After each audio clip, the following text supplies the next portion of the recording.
안녕하세요. 오늘 강의를 맡게 된 이재연이라고 합니다. 현재 고려대학교 대학원 아동코칭학과에서 강의 전담 교수로 있습니다.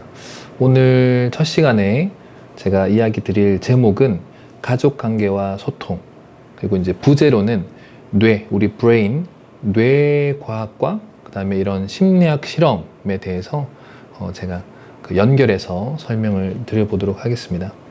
아이들 키울 때, 그리고 아이들이 또 성장 발달을 할 때 상당히 궁금한 부분이 많아요. 그러면 아이들 자는 시간부터, 그 다음에 수면 독립은 해야 되는 건지, 언제부터 또 해야 되는 건지, 또 아이들 손톱 물어뜯는 이런 증상들은 왜 나타나는 건지, 또 안 나타나게 하려면 어떻게 해야 되는 건지, 정말 많은 질문들이 있을 수 있습니다. 그런데 이 4번 강의를 통해서 제가 일반화에 오류는 하진 않지만 아이들 나이대별로 일반화해서 충분하게 현장에서 적용할 수 있도록 스킬까지 같이 설명을 드려보도록 하겠습니다. 그리고 들으실 때마다 이게 이제 개념 잡는 부분이 있기 때문에 저게 무슨 뜻이지? 저게 철학적 같은데? 이렇게 듣지 않도록 최선을 다해서 제가 예와 혹은 합리적인 설명과 그 다음에 아이들한테 적용할 수 있는 스킬, 이런 방식들을 나눠서 설명드려보도록 하겠습니다. 첫 번째는 우리 인간한테 가장 필요한 그 뇌 혹은 필요한 부분이 뭘까라는 부분에 설명드려볼게요. 아이들이 엄마 뱃속에서 10개월 동안 있다가 이제 태어나죠. 그래서 이제 애가 태어나요. 응애 하면서 태어나는 순간 실제로 아이들이 제일 필요한 게 뭘까라는 심리학 실험, 뇌 실험을 하는데요. 그 미국의 르네 스피츠라는 박사가 고아들이 많이 생겼죠. 전쟁 직후니까 고아들이 많이 생겼는데 이 아이들한테 그 엄마로서, 주양육자 엄마로서 아이들한테 당연히 해야 되는 부분을 하지 않도록 하는 실험을 해요. 그게 뭐냐면은 눈도 보지 않고 아이 컨택, 또 아이들 반응, 피드백킹이라고 반응도 보이지 않게 하고 그냥 밥만 먹이는 거죠. 그리고 아이들 터치도 될 수 있으면 안 하게 이렇게 하는데, 이 3가지는 주 양육자인 엄마가 보통 하는 거죠. 근데 엄마가 하는 이 내용들을 뺐다고 해서 이 실험을 모성 박탈 실험이라고 합니다. 근데 이 실험 이후에 아이들은 어떤 일이 있었을까요? 실제로 아이들이 우리 생각에는 사람들 관계가 좀 안 좋아졌을 거다, 혹은 누군가의 감정을 읽는데 좀 힘들었을 거다, 이 정도는 얘기를 다 하세요. 근데 이러한 것이 정서적 문제가 있다고 생각하는데 많은 경우 아이들이 사망했어요.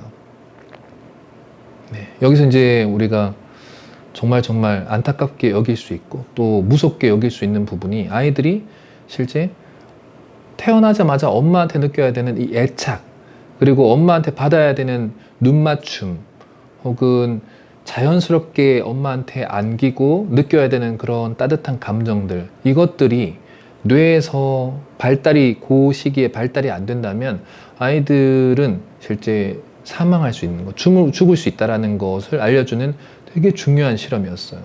자, 이렇게 아이들에게는 필요한 시기마다 받아야 되는 그 내용들이 있죠. 그거에 대해서 이제 설명을 드릴 텐데요.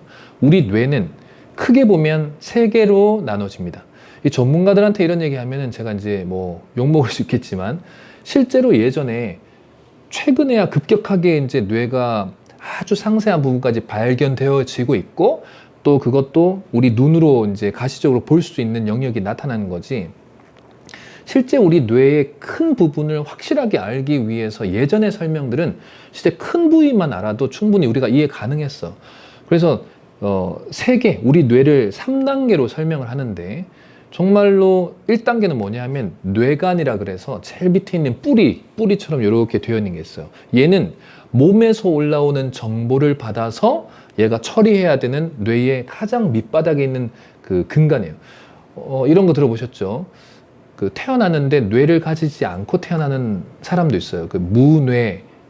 무뇌아라 그래서 아기들이 태어났는데 뇌가 없어요. 근데 살아는 있죠. 그게 뭐냐 하면은 뇌간은 있어야 돼요. 지금 말하는 몸에서 들어오는 정보를 담당하고 이걸 처리하는 뇌간은 필요한데, 뇌관을 둘러싸고 있는 변연계라고 있어요. 그건 뭐냐면 또 감정을 다뤄요. 변연계. 꼭 기억을 하셔야 돼요. 변연계, 감정을 다뤄요. 그럼 이 감정을 둘러싸고 있는, 변연계를 둘러싸고 있는 마지막 그 제일 바깥쪽에 있는 영역이 뭐냐면은 생각, 사고, 통제 이런 걸 담당하는 게 바로 대뇌 피질이에요. 대뇌. 제일 큰 겉에 있다 그래서 피질, 콜텍스라 하는데 이렇게 세 개예요. 아이들을 우리가 바라보고 심지어 아이들을 키우는 우리 부모로서의 우리를 스스로를 바라볼 때도 이 세 개를 기억을 하고 있으면은 우리는 생각도 통제할 수 있고 감정도 통제할 수 있고 내 행동도 적절하게 통제할 수 있는 힘이 생겨요. 그래서 우리는 가장 기본적인 뇌에 대해서라도 알고 있으면 이런 내가 통제할 수 있는 기능이 있다. 내가 이걸 상실하지 않고 막 흥분하고 화내고 아이들 키울 때 온갖 정서적인 어떤 나의 아픔도 아이들한테 다 투사를 하죠. 감정이 올라오면 감정 쓰레기통으로 자꾸 찾아요. 사람 본능적으로. 그러면 누구로 감정 쓰레기통을 쓰냐? 나한테 제일 편하고 쉬운 대상을 찾아요. 그게 누구예요? 부부는 부부 서로고 또 내 앞에 있는 아이들이 나보다 작고 어리고 약하니까 이 감정 쓰레기를 감정 쓰레기통으로 아이들을 사용해서 막 던져요. 이걸 투사라 그럽니다. 세상에서 제일 먼 사람들, 타인들하고는 이걸 잘 안 나눠요. 그리고 한 번만에 서로 헤어지면 끝이니까, 안 만나면 끝이니까. 그런데 가족은 힘들면 매일 봐야 돼요. 힘들어도 매일 봐야 돼. 그러다 보니까 상처는 먼 사람한테 주고받는 게 아니라 알고 보면 가까운 사람한테 주고받는 이런 문제가 생깁니다. 그래서 더더욱 오늘 우리가 얘기하고 있는 바로 이 뇌, 그리고 몸에서 들어오는 정보를 통제하는 이 뇌관, 그리고 뇌간을 둘러싸고 있는 변연계, 감정을 통제하는 변연계, 그리고 이 변연계를 또 제일 바깥쪽에서 둘러싸고 있는 게 바로 대뇌피질이다. 이 세 개는 무조건 기억하고 이제 따라오셔야 됩니다.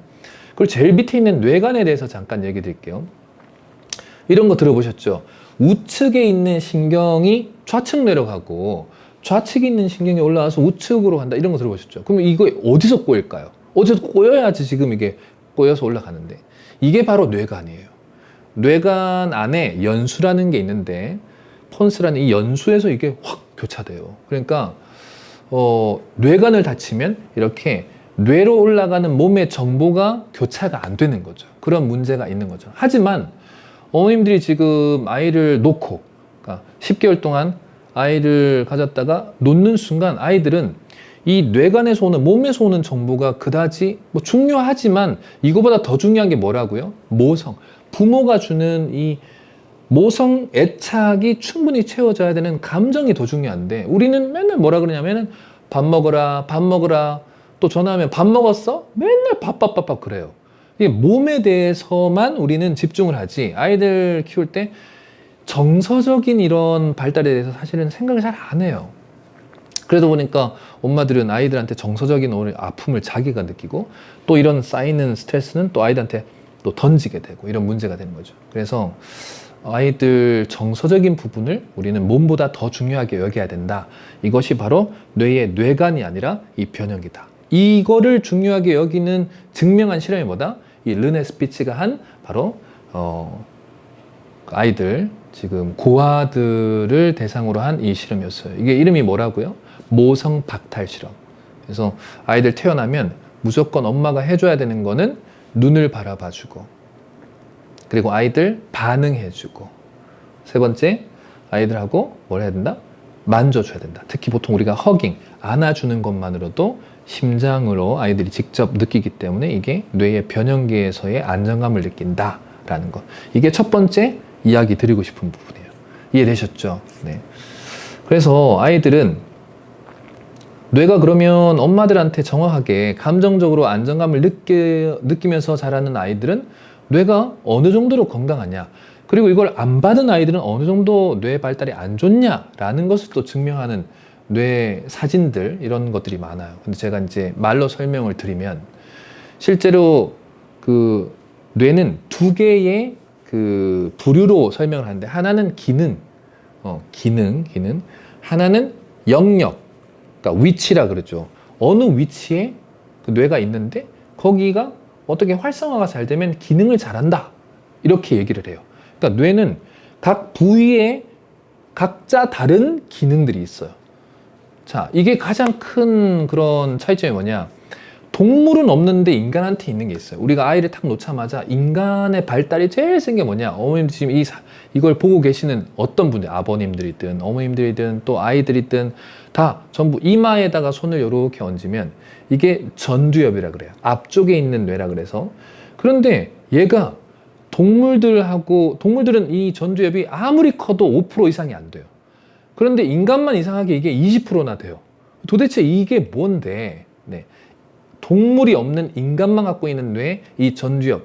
얘가 생각, 언어를 담당해서 그래요. 생각, 언어가 적절하게 이렇게 그 발달이 되어야 동물도 똑같이 있는 감정도 통제가 되고, 그리고 동물들의 대부분은 행동, 즉 즉흥적 행동을 하는 동물들하고의 차이점을 두기 위해서 이 전두엽이 우리는 이렇게 큰 거예요.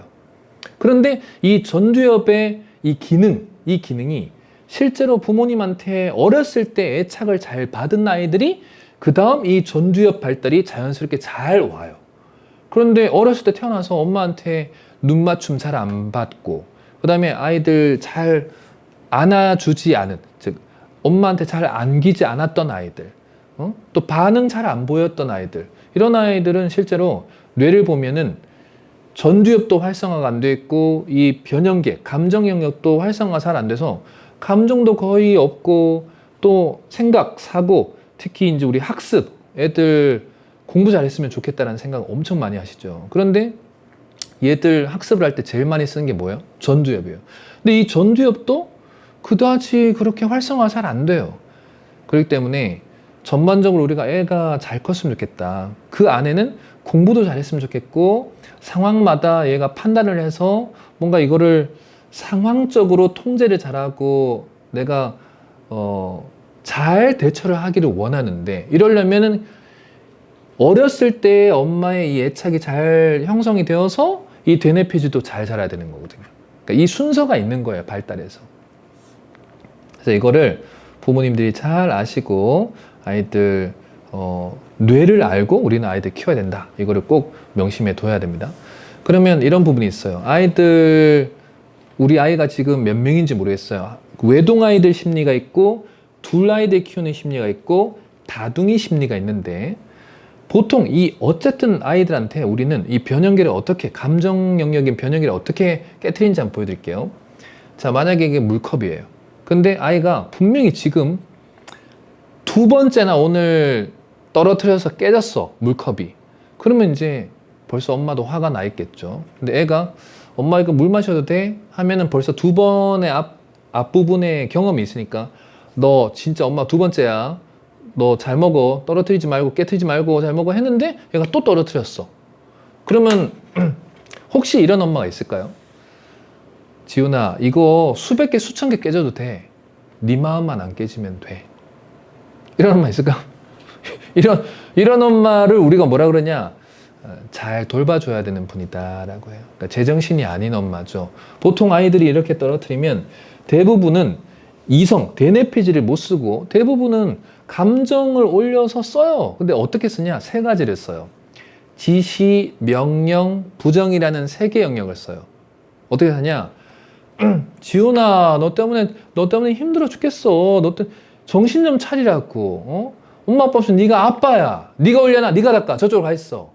이렇게 보통 생각도 깨트리고 정서도 깨트리고 이런 행동적으로도, 지금 제가 말한 부류가 바로 애들한테 생각 좀 하라고, 너 때문에 힘들어 죽겠다고, 네가 올려놔, 네가 닦아. 행동도 이렇게 계속 지시 명령 부조하죠.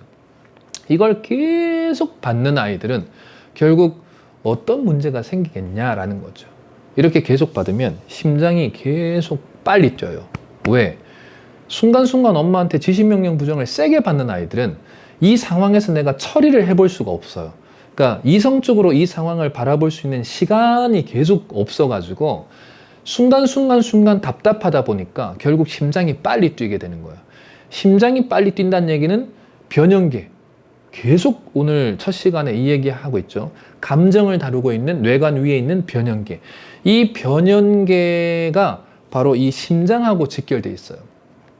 그러니까 심장이 빨리 뛴다는 거는 지금 상황이 두렵다, 답답하다, 힘들다. 그러면 변형기를 쳐서 얘가 슬픈 기억, 아픈 기억을 계속하게 해요.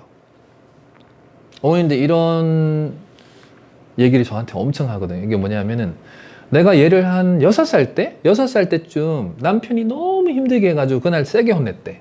그런데 얘가 초등학교 6학년쯤 올라가서 사춘기쯤 돼가지고 너무 힘들게 해서 얘한테 막 혼내다가 얘가 뭐라 그러냐. 엄마 6살 때 동생 보는 앞에서 엄마가 나 세게 혼낸 거 기억 안 나? 갑자기 그 얘기를 하는 거예요. 그럼 엄마가 당황스럽겠죠. 그럼 엄마는 뭐라 그러냐. 너 엄마가 너한테 그렇게 잘해준 거 하나도 기억 못하고 그때 아빠 때문에 힘들어서 너한테 좀 세게 얘기한 거지 너 혼낸 것도 아니야. 근데 어떻게 엄마 다 잘해준 거 기억 못하고 하나 세게 혼낸 거 그거 기억나? 엄마 억울해. 이렇게 얘기를 하게 됐죠. 여기서 궁금한 거. 이 아이들은 그 좋은 걸 다 기억을 못하고 왜 갑자기 6살 때 화난 거를 몇 년간 정말 그 오랜 세월 7, 8년 동안 남겨뒀다 갑자기 얘기를 하냐. 자, 이게 바로 변형계의 기억이에요. 오늘 첫 시간에서는 이 얘기는 안 해. 변형계만 아시면 돼요. 근데 이 다음 회차에 뭘 얘기하냐면 변형계 안에 일반 기억을 하는 기억, 해마 이런 거 들어보셨죠? 해마. 뭐 TV나 책이나 엄마들 아동 심리학 책에 해마 엄청 많이 들어보셨을 텐데 이걸 착각을 하는 거예요. 해마는 아픈 기억, 슬픈 기억 이런 걸 기억 못 해요. 해마는 오직 그냥 일상적인 일반적인 기억을 다루는 게 바로 해마지. 해마 끝쪽에 알맹이처럼 붙어 있는 게 뭐냐면 편도체라는 게 있어요. 그게 이제 아미그달라는 편도체 있는데 걔가 바로 슬픔, 아픔 이런 거를 기억하는 거예요. 뭐 이 부분은 상세하게 얘기는 안 하지만 지금 이거를 이해하셔야 돼요. 아이들한테 지시 명령 부정을 자주 하고 많이 하는 어머님들은 아이들 이 심장 쪽에 빨리 뛰는 이 현상이 많아지면 실제로 뇌에 변형계, 이 애착이 잘 형성이 잘 안 되면 결국 생각, 사고하는 힘도 떨어진다. 즉 공부하는 힘도 떨어진다. 라는 것을 연결해서 이해하셔야 돼요. 얼마나 이게 무서운 일을 자극을 하는지 그걸 잘 아셔야 되는 거죠. 그래서 아이들 실제로 실수하고 뭐 그랬을 때 아이한테 내가 혼을 내는 거, 훈육하는 거 그건 정상이에요. 왜? 이거 수백 개, 수천 개 깨져도 돼. 네 마음만 안 깨지면 돼. 이것도 비정상인 거예요, 사실은. 화가 나면 혼낼 수 있죠. 그런데 문제는 너무 세게 혼낸다는 게 문제야. 감정을 너무 많이 담겨서 혼낸다는 게 문제인 거예요. 그래서 과도하면 안 돼요. 과도하면. 자, 제가 지금 전문가라고 지금 여기 영상을 찍어서 한번 들어볼까? 너 끝까지 한번 들어봐야지. 라는 지금 견딜 수 있는 힘이 있지. 이 얘기를 듣다 보니까 이거 우리 남편도 들어야 될 것 같은데? 우리 아내도 들어야 될 것 같은데? 우리 가족이 이걸 들어야 될 것 같아. 그럼 이게 이제 다 듣고 나서 집에 남편 기다려요. 여보 앉아봐. 내가 오늘 송파쌤에서 이 육아에 대해서 얘기를 들었는데 당신도 이렇게 좀 해줬으면 좋겠어. 아이들 이렇게 좀 해줘. 그럼 우리 남편이 아 그런 거야? 내가 몰랐네. 앞으로 그런 거 듣고 나한테 얘기해줘. 나 그렇게 애들한테 할게. 땡큐. 이런 남편 있을까요? 그런 남편을 우리가 뭐라 하냐면 이제 잘 돌봐줘야 되는 남편이다. 제정신이 아닌 남편이죠. 보통 남편들은 너만 잘하면 돼. 너만. 아, 나한테 그런 얘기하고 있어. 애들 다 네가 키우잖아. 애들 너만 찾고. 네가 주 양육자 아니야. 너만 잘하면 돼. 이렇게 보통 다 대답할 거고 반응하겠죠. 왜 그러냐 하면은 가족은 금방 얘기했지만 보통 이 정서, 감정을 다루는 이 변형계가 최고치로 서로 연결되어 있는 게 바로 가족이에요. 가족끼리는 정보를 전달할 수가 없어요. 아내가 남편한테, 남편이 아내한테 아무리 올바른 100%의 정보를 줘도 상대방이 정보를 준다라고 못 듣고 상대방이 나한테 가르쳐 준다라는 태도로 보여요. 감정적으로 듣는다고. 그러니까 이 감정이 깨지는 거예요. 나한테 지금 가르쳐 준다라고 드니까. 그래서 어머님들도 아이들한테 뭔가 정보를 말을 많이 해서 아이들 육아한다. 이거 최악이에요. 제가 보면 애들한테 자꾸 앉아가지고 자꾸 얘기를 해줘요. 이렇지 저렇지 이거는 아니에요. 그건 오히려 더 깨트려요. 더 깨트려. 그럼 어떻게 하라는 거야 도대체. 행동으로 보여주는 거예요. 그리고 이런 말 있죠. 육아는 기다림이다. 이 말 제일 싫어하잖아 어머님들. 육아는 기다려야 되고 견뎌야 된다. 무슨 우리가 돛 닦는 사람이냐고. 저도 딸만 둘이거든요. 지금 저도 5학년 3학년인데 아이들이 실수하는 건 정상이라는 걸 제가 잠깐 설명을 드릴게요. 기다려야 된다는 거를 알아야지 기다릴 수 있는 힘이 생겨. 그게 뭐냐?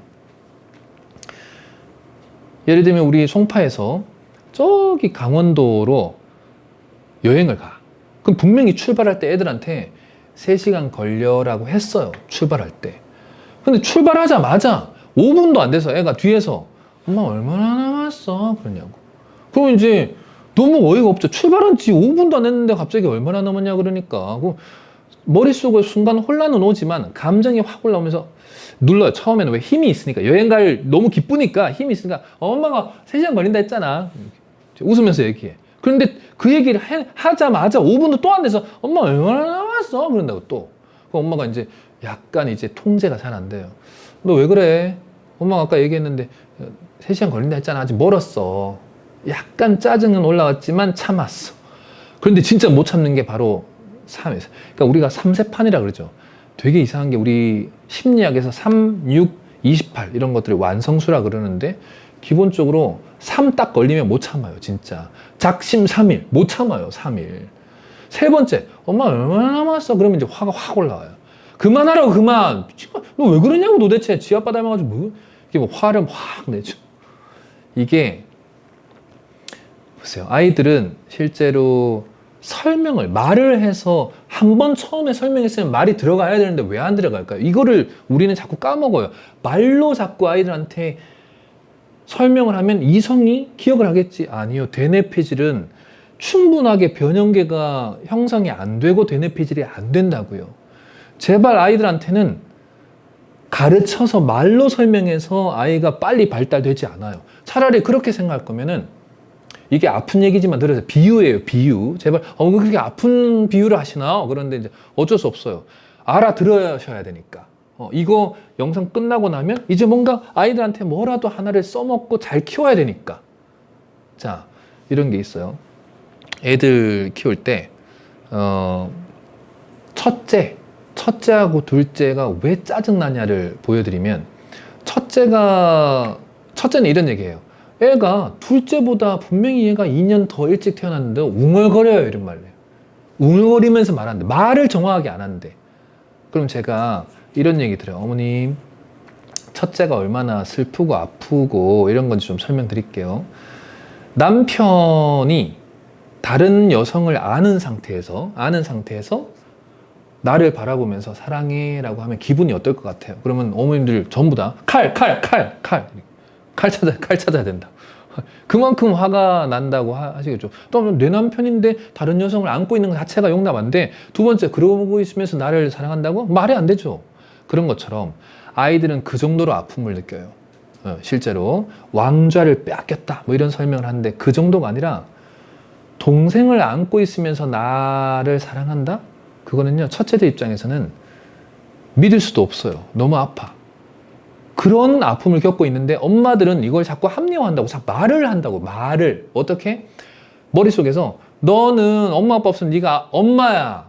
엄마 아빠 없으면 네가 아빠야. 너는 2년 동안 엄마가 눈길 손길을 줬잖아. 얘는 이렇게 어린데 엄마가 너 눈길 그렇게 줬지, 손길을 그렇게 너한테 줬지. 그럼 그 길을 가야지. 눈길 손길 길을 가야지. 이렇게 합리화해버려요. 그런데 아이는 이해가 안 돼요. 이제 2살, 3살, 4살, 5살, 6살 때 동생이 태어나요. 터울이 2살, 3살, 4살, 5살 터울이라 하더라도 어려. 얘가 5살 터울이라도 얘는 6살밖에 안 됐어. 6살이 크냐고요. 이런 아이들 입장에서는 성장하는 행동을 하지 않고 동생처럼 행동하면 엄마라는 존재가 나한테 잠깐 와줄까라고 생각을 해요. 이걸 뭐라 하냐? 퇴행 행동이라 그래요. 되돌아가서 하는 행동이라 해서 retrogressive behavior에서 퇴행 행동이에요. 그만큼 아픈 겁니다, 실제로. 그래서 우리가 아이들한테 이성적으로 얘가 말을 해주면 알아듣겠지, 그게 아니고, 그러면 어떻게 해야 되냐요? 1대1로 실제로 아이들 사랑을 줘야 돼요. 변연계, 즉 감정적으로 아이들 잘 키우시면 이 첫 번째 영상에서 어머님들이 집에서 꼭 하셔야 되는 건 뭐냐? 둘을 두고 사랑을 주려 하면 안 돼요. 이거는 이런 거랑 똑같아. 남편이 여자친구 사람을 데려와 가지고 우리 집에 데려오는 것도 나는 싫은데 데려와서 밥을 먹는데 반찬을 나 하나 주고 여사친 친한 친구였다라 그러면서 그 친구한테 딱 줘. 남편은 친구니까 그냥 이렇게 똑같이 줬다 하지만 이해가 되냐고요. 말이 안 돼요. 똑같아요. 애들한테는 1대1 형제니까 자매니까 이런 생각으로 무조건 똑같이 주려 하지 말고 될 수 있으면은 1대1로 사랑을 건강하게 줄 수 있는 게 되게 중요합니다. 그래서 둘째 하고 있을 때는 둘째, 첫째 하고 있을 때는 온전하게 첫째 하고 내가 사랑을 서로 나눠서 뇌에 변형계의 안정감을 줘야 된다는 거. 이걸 꼭 잊으시면 안 된다는 거. 이게 바로 가족 간의 이게 감정적 소통이라는 거. 이 감정을 건강하게 감정적 소통을 해야지 바로 아이들 진짜 나중에 형성돼야 되는 이 대뇌 폐질이 잘 형성된다는 걸 꼭 잊으시면 안 된다는 거를 첫 시간에서 이야기 드립니다. 이제 요번 시간 끝나고 이제 다음 두 번째 영상에서는 이 감정 영역 이거를 이어서 더 깊숙이 더 상세한 이야기 같이 연결해서 설명드리도록 하겠습니다. 감사합니다.